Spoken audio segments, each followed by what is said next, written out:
Well,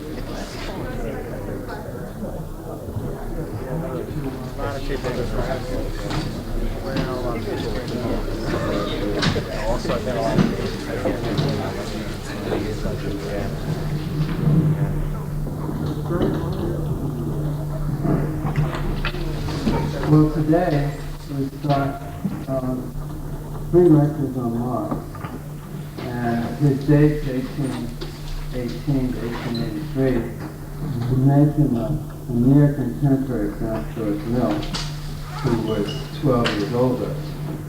And I might mention that the work of Marx that we read, we could divide up roughly as follows. The first are the early essays and philosophical writings of the 1840s, for example, on the Jewish question, 1843, from Economic and Philosophic Manuscript a year later, on James Mill, same year, 1844, Thesis on Feuerbach and the German Ideology, 1845-6. Then we read parts of the economic writings, beginning with Wage, Labor, and Capital, the Grundrisse, 1857 to 8, thereabouts. The first volume of Capital in 1857. The second was published in 85, and the third in later on after that. I don't have the date here. I forgot the exact date. I'm sorry. And then we read, and I meant to have it to hand out today, a copy of the entire critique of the Goethe program, and I'm afraid I forgot to bring it in, but it'll be here Monday. And I think the whole thing is interesting. It will be something about this of the reading. Now, I should say at the beginning that the aims of our account of Marx, or what I'll be able to say about it, are extremely limited. I want to emphasize that.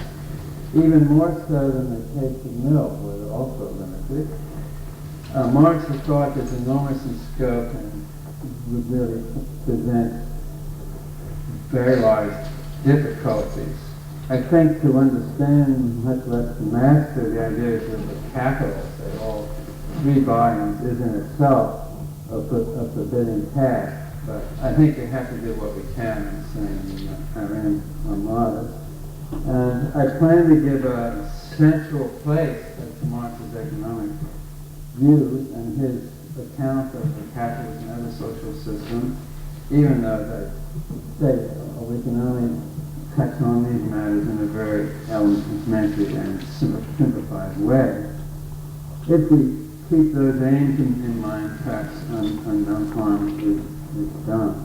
Now, I think that giving special attention to Marx's economics is justified from our point of view, but also because I think he assigned it a very important place, if not central place. And perhaps then to take him seriously, we have to make some effort to understand the basic point of what he was trying to get at in writing Capital. And perhaps if one understands that, then some other things begin to fall into place. At least I hope so.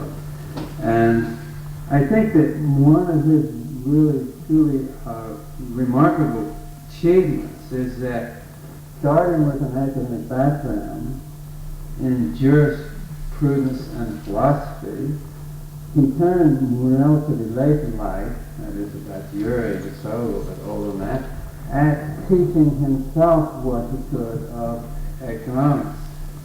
He was a lonely, isolated scholar, didn't have any colleagues of his views who he could turn to for important help. He didn't go to graduate school. He taught these things out of the library, out of books he was able to read. And yet, nevertheless, he produced and became a very important economist of the rank of anyone you want to name in the 19th century. Walras, Marshall, Ricardo, Mills, it doesn't matter. That's quite extraordinary because these other people had contacts with other economists who were of their own rank, or almost their own rank, and they could talk with people. Mill, for example, had his father as a tutor.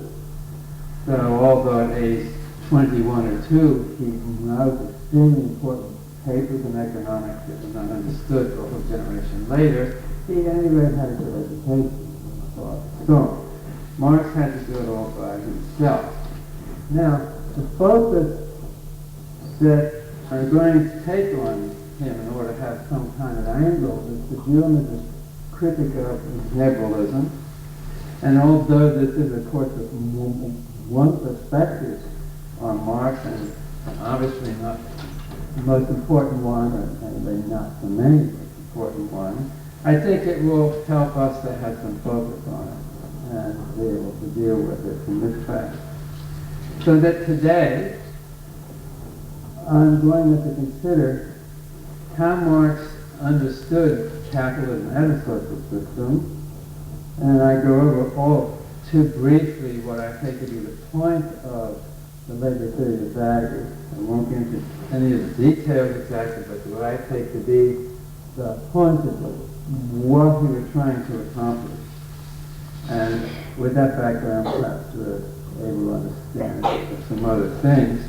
I should add that there is an agreement about these matters. All these things are controversial, but I present an interpretation that I'm not alone in holding it, and so in that case I hope not altogether unsound. Next time, I consider one way of understanding Marx's attitude toward conceptions of right and justice, and what role he thought these notions had, ideas of right and justice, in capitalistic system, how they work, what role they play, and whether or not Marx himself thought that capitalism was unjust, or whether he thought that that was an important criticism of it as opposed to other things. Then finally, in the third class, I devote some attention to his notion of full economy society as a society of freely associated producers, in which ideological consciousness and alienation and exploitation have been overcome. So one way of understanding that notion of full economy society is, as it were, by negation. Try to imagine what the society of free associated producers is like when there is no ideological consciousness and there is no exploitation or alienation. But to understand these notions, particularly the last two, indeed all three of them, we have some of what's motivating Marx to writing of Capital. That's why I think that book, among other things, is important. So much then by outline about concerning how we will proceed. It is evident, I emphasize, that similar to the case of Mill, that we only talk about a fragment of his work, and I'll try to give it some kind of a focus so that that fragment is some use to us. Now, I'll go over briefly, sort of call your attention to remind you of certain features of what I take to be Marx's account of the capitalistic system. So first, capitalism is a social system which is divided into two mutually exclusive and exhaustive classes, say the capitalists and the workers. This is, of course, a simplified view, in the sense that he's aware that there are other classes, and often in his political writings he talks about adding in other groups. But for the purpose of the economic model, it's helpful to think of this twofold division. Now, the capitalists own and have control over the means of production. So the members of that class own and have control over the means of production, as well as natural resources of all kinds, except for labor power. In other words, they own all the means of production of labor power, And that's a consequence of the fact that there is no slavery in capitalism. Say in the old South, labor power was owned and had its capitalized value and so forth. Regarding the other class, in order to exercise and to apply their labor power with the only thing that workers own, the workers must have access to and be able to use the means of production. And without access to the means of production, they're not productive. They can't produce it. So those are the beginning features of the scheme as he describes it. A second feature of it is that capitalism is a system of pre-competitive markets, not perfect markets, but there is competition, entry in and out, in which the output of production is sold to households, and on which the factors of production are acquired from other capitalist firms or hired from workers who own their labor and enter into wage agreements. And factors of production capital funds will move freely from one industry to another industry market, from one market to another. And in particular, capital funds flow into industries that have the highest rate of return or profit, and that tends to establish a uniform value process between industries and firms. Now, in the Grundrisse, which Marx wrote in a way for himself, an early draft of his economics in 1857 to 8 about, he referred to capitalism as a system of personal independence as opposed to feudalism, which is a system of personal dependence. So it's a contrast between personal independence and personal dependence. Now the idea is that the institution, say, of serfdom, illustrates what is meant by personal dependence. That is, the serfs are in various ways property of the lords, or they owe to them certain customary rights which are part of their status. They're not free to move from the lord's domains to some other domains and have to remain in the same area and so forth. And they have to work so many days of the year, which is established by custom on the lord's land as opposed to their own land. All this is institutionally has gone on for a long time, and people know what these rules are. And Marx describes that as saying that everything is open to view and perfectly visible. There is a sense in which a serf is dependent on the lord is established custom, perfectly visible. If the serf has to work, say, 100 days out of the year, perhaps that's a lot, say 50 days out of 200 working days a year, then one knows how much labor the serf has to give to the lord, roughly one day out of 4. And it's in institutions and can be seen. Whereas capitalism, Marx describes, is this first system of personal independence, because workers are free to move between industries, between firms and other employments. That is, in the long run, have a contract which is a reasonably short-term contract. And the wage agreements are struck on the market, an oat market, a wage market. And the agents that enter into these are presumably at law and then they were free and equal. In that sense, you have formal equality. And all that's involved in the notion of saying capitalism as a system of personal independence. in contrast of the serfdom. Now, for Marx, the striking feature of capitalism was that despite the fact that it is a system of social system with personal independence and free competitive markets, it is still a system in which, in his view, unpaid labor or surplus value exists. There is still surplus labor and unpaid labor in this system, even though you have free markets and personal independence. Now, he wanted to ask, how is it possible? One question, how is it possible that there can be unpaid labor in this kind of system?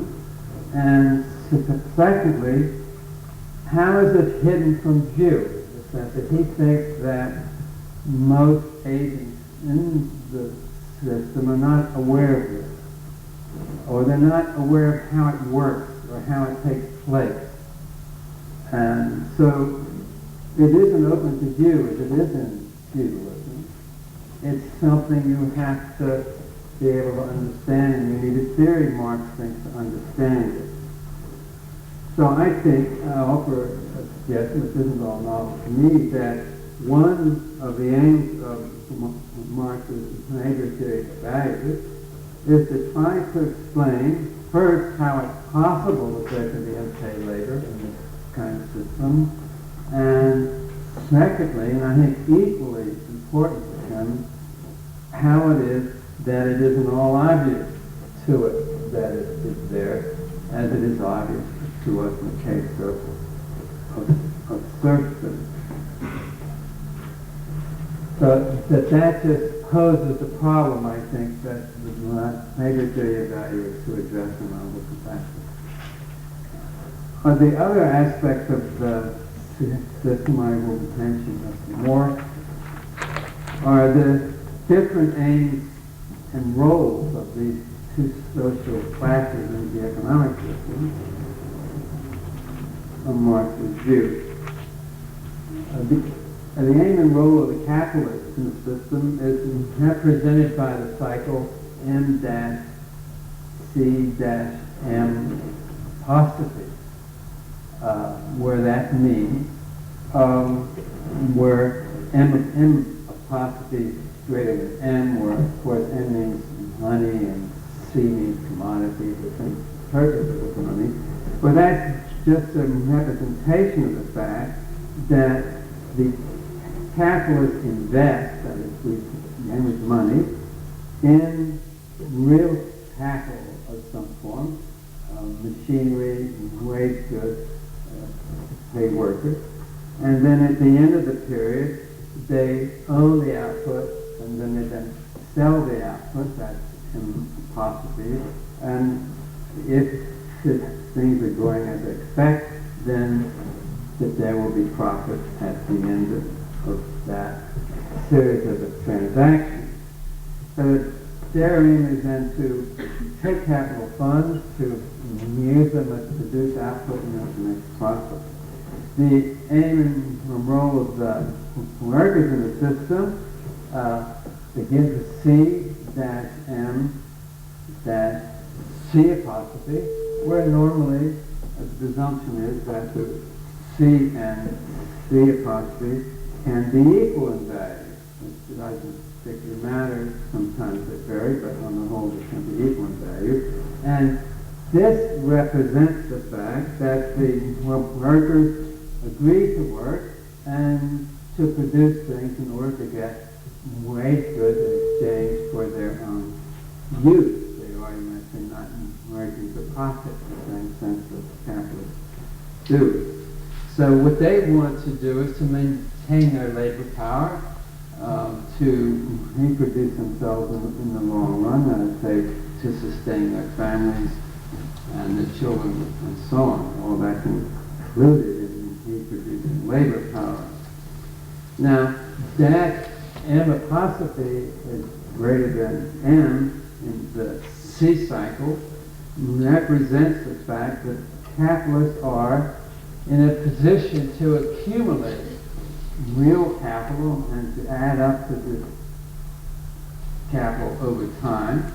And the capitalists as a class then can be viewed as making various decisions about how much capital to accumulate, how fast to do so, and the class as a whole plays that role in the economic system.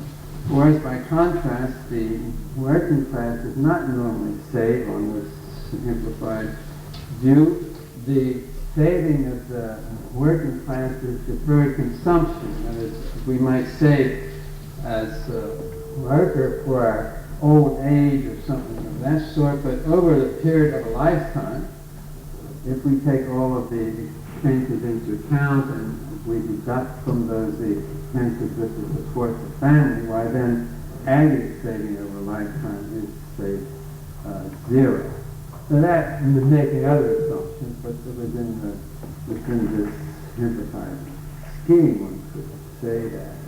So then we want to say that to repeat and to emphasize that the social role of the capitalist is to save, that is to accumulate, add to real capital, by that I mean machines, factories, and technology of various sorts of things, that kind, and thereby to build up society with productive capacity in the long run. And the subjective aim, that is the aim that capitalists have in mind in doing this, is to maximize profit of the firm.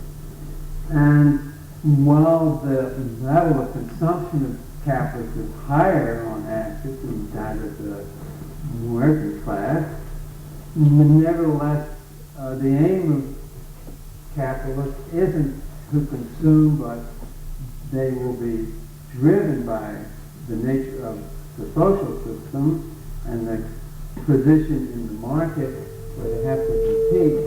They will be driven to accumulate real capital. So although they on the average they live better, in the high period of capitalism, that will not be their social role. Capitalists can perform this role. What enables them to do so is that they own the means of production and natural resources, and that puts them into a legal position, social position, to make decisions regarding the amount of investment, the direction of investment, and the like. And it also puts them into a position to be in charge of the organization of work and things of that kind.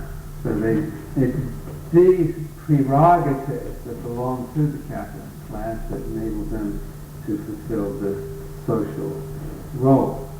Final consequence of this is then that if we take the preceding features and think of them together, then we get two classes going to have very opposed social roles. They have very opposed social interests, class interests, and as the system of capitalism passes, it goes beyond its high period, its high historical period, when it's playing this role, it enters into another phase where it out and bids that we're done its task in a way historically, and then these interests become more and more opposed to one another, and then more and more antagonistic. So eventually we get a kind of breakdown theory of what will happen to capitalism in the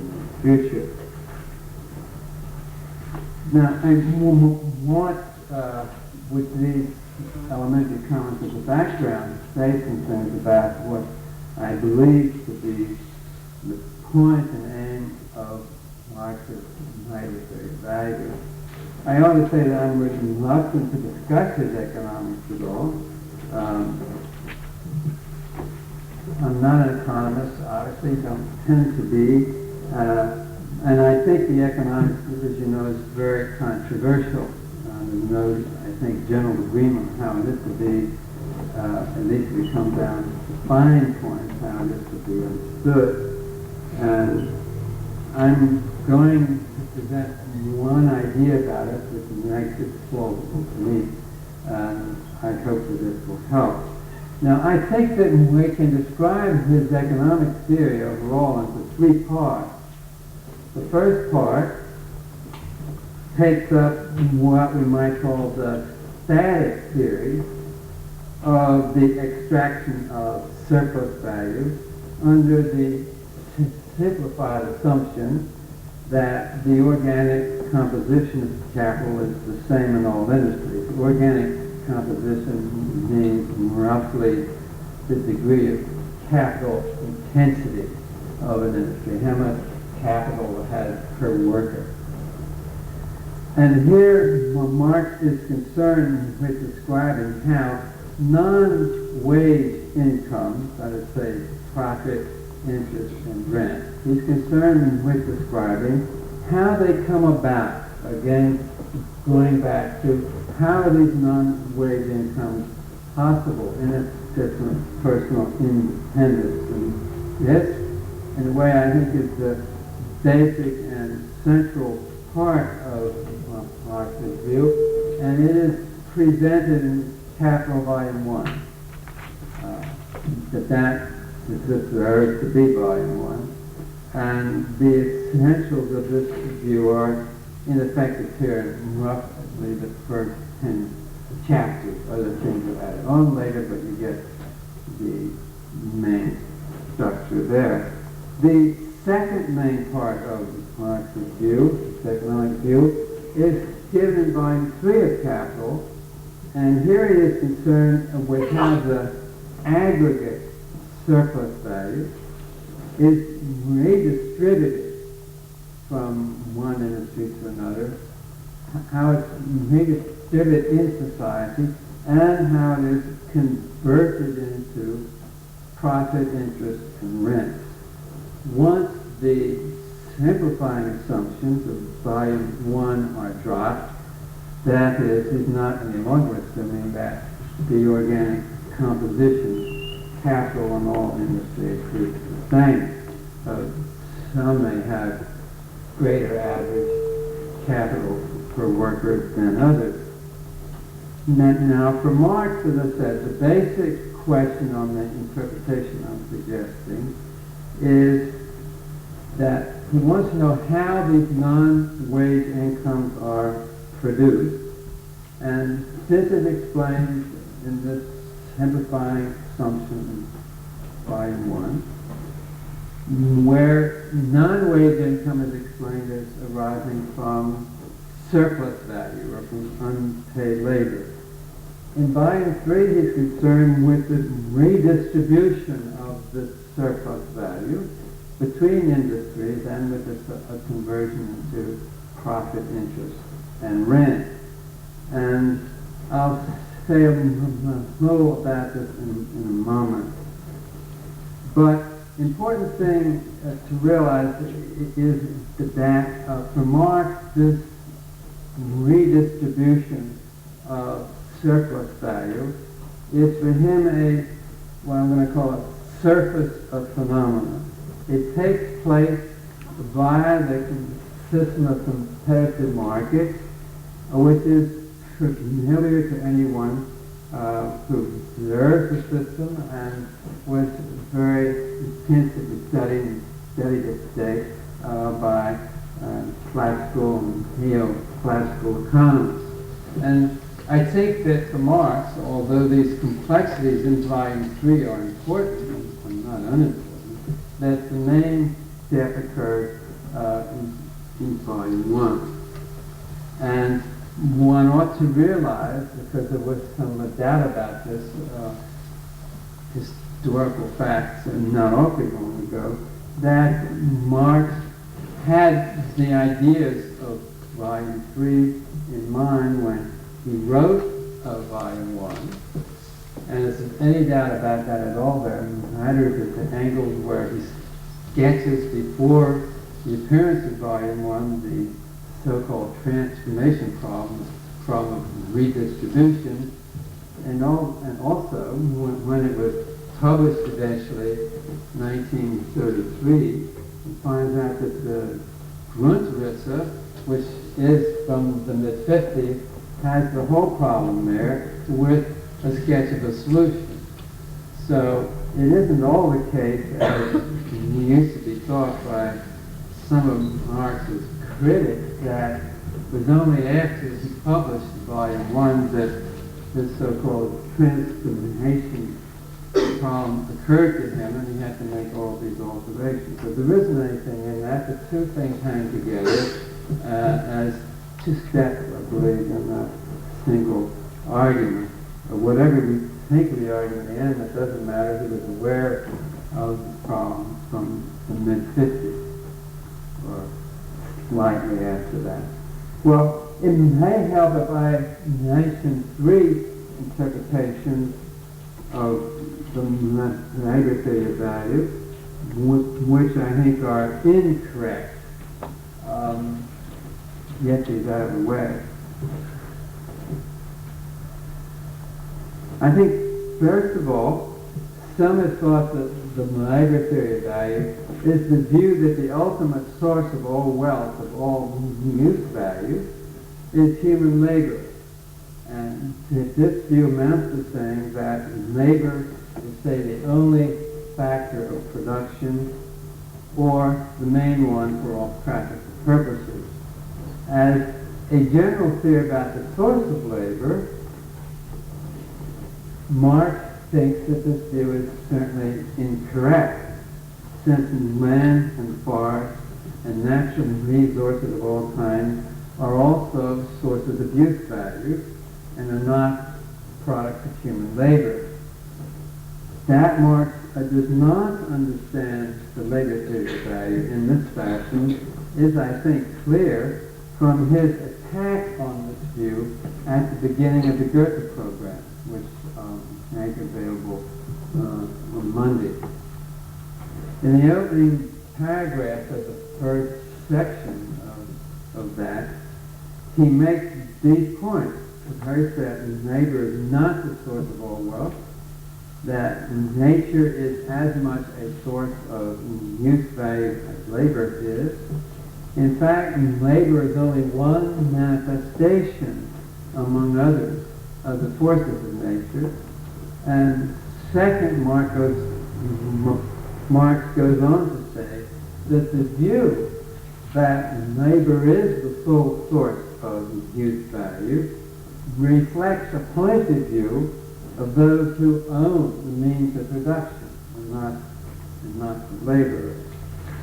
Those who own the means of production have reasons, we think, for ascribing certain supernatural creative powers to labor. And he thinks this, at any rate, this is how I'm interpreting these open paragraphs there, that by ascribing such creative powers to labor, those who own the means of production obscure the fact that those who don't own anything but their labor power must, as a result, be dominated by those who own the means of production and natural resources. In other words, this view about labor tends, we think, to obscure that. For those who own only their labor power and do not possess the necessary cooperating means to make their labor productive, and hence they must, in a system of personal independence, as opposed to feudalism, they must sell their labor to those who do own these means of production.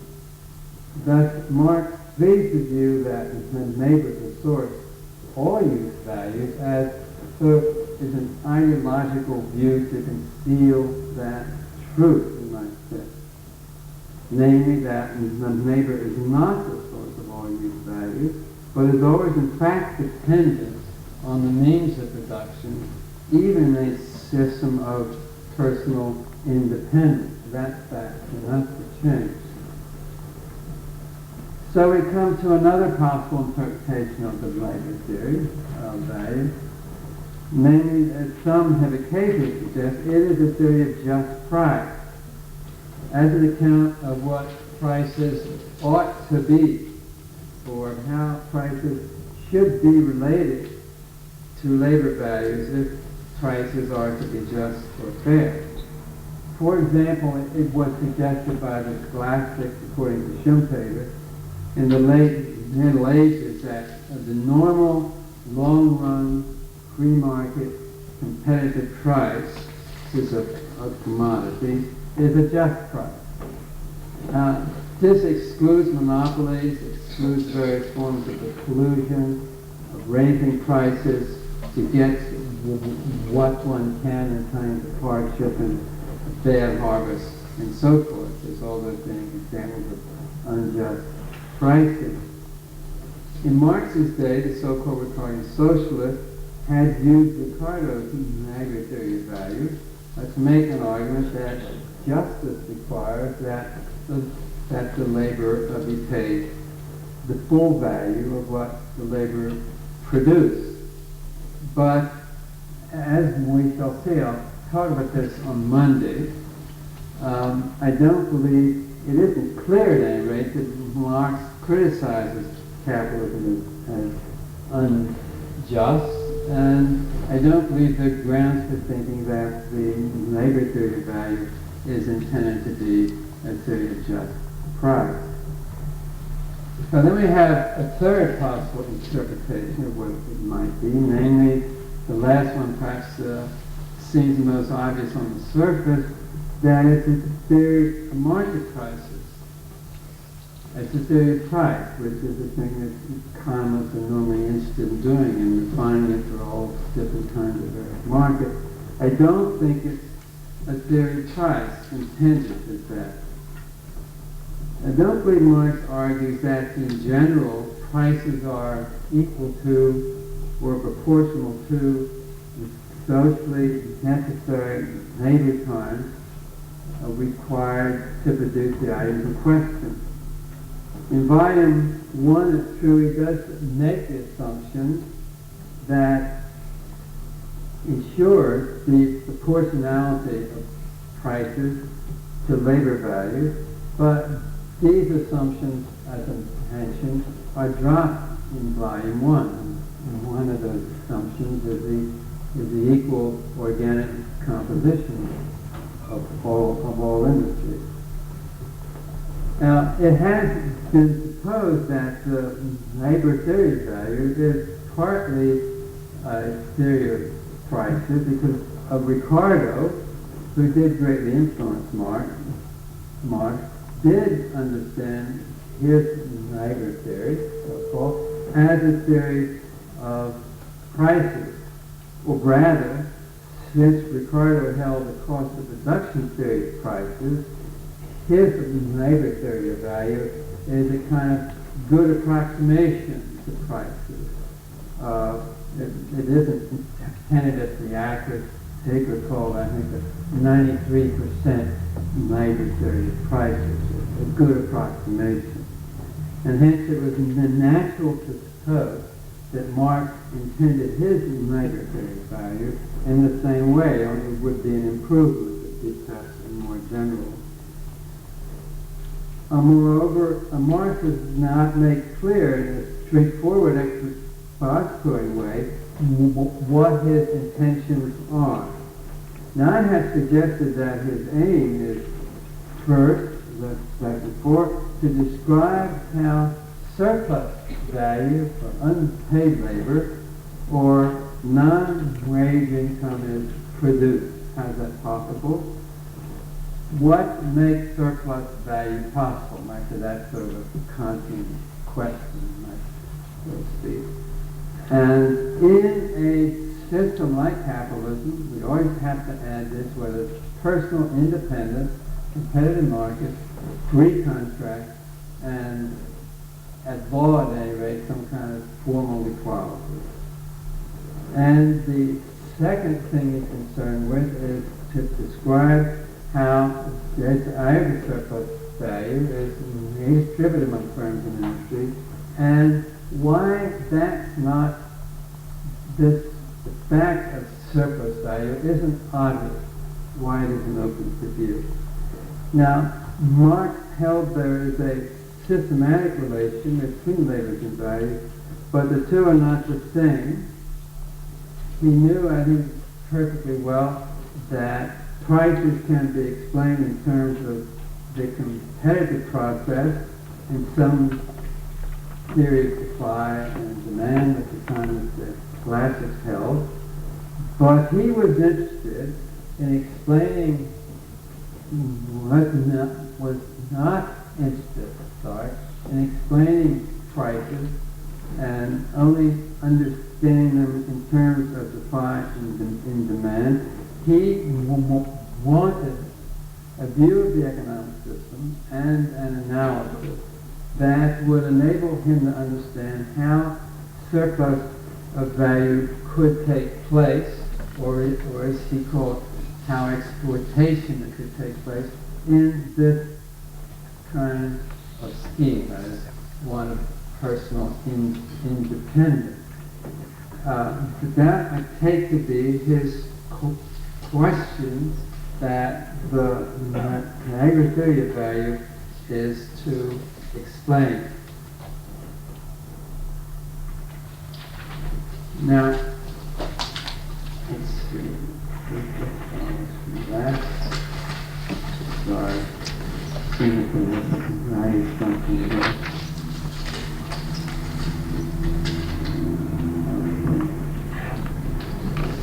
So that's his problem. Now, well, I might put it this way, that he thought it necessary to develop an economic view, or an economic theory, that went underneath the price system in the sense that it was not going to explain prices in terms of supply and demand. It isn't that he was rejecting that. He wanted to look into the background against which all those things took place. And so he wanted to go beneath, this is a language which he often uses, wanted to go beneath the surface appearances of capitalist economy. He wanted to get at the reality of exploitation, or the extraction of surplus value, which he thinks is hidden by the appearances of capitalist institutions as a system of personal independence. Now, occasionally we use the phrase hidden by the appearances and things like of that sort, and sometimes we contrast essence and appearance. These are philosophical notions. And the idea in this case is only that the appearances, what you see, the institutional surface, and the essence of it is what makes these phenomena that he's interested possible, that you have to have his kind of analysis in order to lay that bare. So that from this standpoint, I've been making this distinction about the institutional appearances and the essence of things. You might note that competitive prices are readily observable appearances, and those are things we all see and know. Prices are quoted on the market, they are public information, and economic agents, as households and firms, neighbors, and so on, they use this information deciding what to do in determining their plans of production and so forth, the contracts to enter into. So they use this information in their daily life and they employ it to estimate what's going to happen in the future. And I think it's evident from Volume 3 that Marx takes for granted these institutions and at superficial level the competitive determination of prices in this way. Now, the neighbor theory of value, in that theory, neighbor values are not institutional phenomena like prices, but they are technological data. What that is, the value of a commodity is the socially necessary labor time that is required to produce 1 unit of that commodity, and required to produce it by the most efficient means of production, so that as techniques improve and get better, the amount of labor time that is required falls, so labor values are also going to fall. Now the point is that labor value of a commodity can be computed if we have enough data about processes of production and so on. That's what I meant by calling it technological data. And we have to know, of course, how much or the amount of labor that is used up directly in production, plus the amount of labor that's used in making all the means of production, that is used in machines and so on, which Marx sometimes calls congealed labor. Now there are 2 points to notice here. One is that in principle, then labor values can be computed or known in theory independent of prices. That's the technological data, and is now generally recognized if we make certain linearity assumptions, which I won't go into, that it is in principle possible to work those out. The second point is that prices are observable, as I mentioned before, but labor values are not observable in the same way. That is, they are not in the form of readily computed prices and so forth, but institutional phenomena that tell us what the technological data are. And from this it would follow that unpaid labor, surplus value, as well as the rate of exploitation is not observable. Now the point here is that under feudalism, if we took the number of days of the year that serfs worked over the total days of the year that they worked, then the rate of unpaid labor and surplus value is observable. It's right there in custom. Everyone sees it. It means open to view. In this other scheme, it's not open to view, although they do exist, technological data, they are not observable. So in a system of personal independence, labor values are not observable. Well, I think my watch last is at 3 o'clock yet. I don't 5 o'clock. 5 minutes. Okay, I have a little. I think trying to skip over this a bit, but our idea is this, that what Marx does is to treat labor as the only socially relevant means of production. He's trying to keep track of what happens to labor time, the way it's used in the system. Not because in the economist sense, classical economist sense, or neoclassical economist sense, it's the only agent of production. Those other things are also factors of production. But he thinks from a social point of view,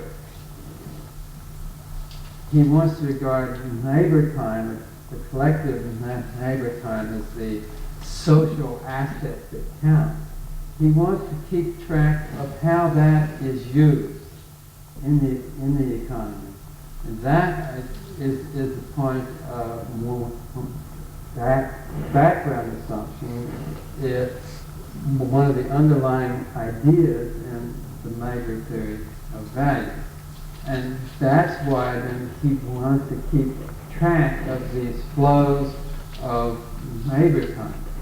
Now, what happens in the capitalist scheme is that the fact that there's a class of people who own all the means of production, including natural resources, that enables them, in effect, to charge a fee to, you might say, the neighboring class as a whole, charge a fee if they are to have access to these means of production. And that perhaps will mean that those who don't exercise or put forth any labor time, but who act as pure owners, are going to be able to extract a certain percentage of unpaid labor. And that's the root of exploitation in this scheme, is that if you want to put your labor power to work, you must find some member of the capitalist class who will let you work with their machines. In order to do that, although it will not appear to you in how the price system works, what is in effect happening is you're being charged a fee for this. I think that's a way to see how Marx looks at it. And it isn't because he has another account of the price system. He's keeping count of labor flows in a different way. So what he will do towards the end of volume 3 of the Capital, and I will come back to this on Monday, is he will attack the marginal productivity theory of value whenever that is used as an account of just price. That theory can be presented in a way that makes it appear as if each factor of production is being paid what it contributes. And he thinks that that's a delusion, that is not happening. That's an illusion rather than a delusion. And that would then be part of his critique of liberalism if, and this would be an important if you think of liberalism as defending a system of markets on the ground that if they are competitive and so forth and so on, then the marginal productivity returns is a fair return. He would be questioning that because something else is happening on his view that one can only understand how it happens, he thinks, by presenting the kind of analysis that he presents. Well, I don't think I've been able to, obviously haven't been able to present any of the details of this, but I think I hope I'm able to get something across about what I think he thinks is the point of his economic theory, his labor theory. Don't forget there is not a class here on Friday, but Monday.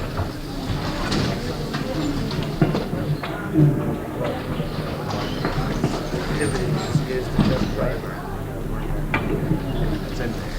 Exactly. Yeah, that's right. No, that's right. You would end up. See how you end up. We brained it up.